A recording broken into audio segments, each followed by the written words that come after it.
Hello friends, പുതിയൊരു വീഡിയോയിലേക്ക് എല്ലാവർക്കും സ്വാഗതം. നമ്മുടെ ഇന്ത്യൻ ഫുട്ബോളുമായി ബന്ധപ്പെട്ടുള്ള ന്യൂസുമായിട്ട് വന്നിട്ടുള്ളത് ഇന്ത്യൻ മെൻസ് ഫുട്ബോൾ ടീമിൻ്റെ ഹെഡ് കോച്ചിനായിട്ടുള്ള കാത്തിരിപ്പിലാണ് ഇന്ത്യൻ ഫുട്ബോൾ പ്രേമികൾ.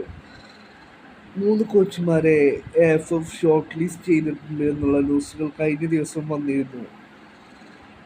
ടെർക്കോവിച്ച്, മുൻ ഇന്ത്യൻ പരിശീലകനായ സ്റ്റീഫൻ കോൺസ്റ്റന്റൈൻ, ഇന്ത്യൻ പരിശീലകനായ ഖാലിദ് ജമീൽ എന്നീ കോച്ചുമാരുടെ പേരുകളാണ് ഷോർട്ട് ലിസ്റ്റ് ചെയ്തിട്ടുള്ളത് എന്നായിരുന്നു റിപ്പോർട്ടുകൾ വന്നിരുന്നത്.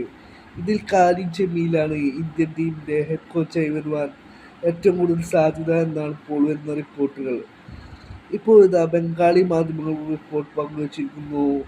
ഇന്ത്യൻ ടീമിൻ്റെ ഹെഡ് കോച്ചായി ഖാലിദ് ജമീൽ നിയമിക്കപ്പെട്ടാൽ ISL ടീമായ ജംഷഡ്പൂർ SCയിൽ നിന്നും ഖാലിദ് ജമീൽ പടിയിറങ്ങും.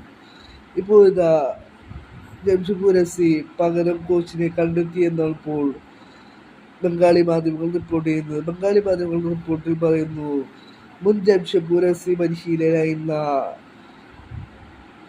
ഓവൻ കോയലിനെ ജംഷഡ്പൂർ SC ഹെഡ് കോച്ചായി ആക്കിയേക്കുമെന്നാണ് ഇപ്പോൾ ബംഗാളി മാധ്യമങ്ങൾ റിപ്പോർട്ട് ചെയ്യുന്നത്. മുന്നേ ജംഷഡ്പൂർ SCയും പരിശീലിച്ചിട്ടുള്ള പരിശീലകനാണ് ഓവൻ കോയൽ. ഓവൻ കോയലിൻ്റെ കീഴിൽ ജംഷഡ്പൂർ SC മികച്ച പെർഫോമൻസിൽ കാഴ്ചവെച്ചിട്ടുള്ളത്. ഷീൽഡൊക്കെ സ്വന്തമാക്കിയിട്ടുണ്ടായിരുന്നു ജംഷഡ്പൂർ SC ഓവൻ കോയലിൻ്റെ കീഴിൽ. ഇപ്പോൾ അദ്ദേഹത്തെ തിരിച്ചു കൊടുത്തേക്കുമെന്നാണ് ഇപ്പോൾ ബംഗാളി മാധ്യമങ്ങൾ റിപ്പോർട്ട് ചെയ്യുന്നത്. കഴിഞ്ഞ ദിവസങ്ങളിലായിരുന്നു ചെന്നൈയിൻ SCയുമായിട്ട് ഓവൻ കോയൽ പിരിഞ്ഞത്.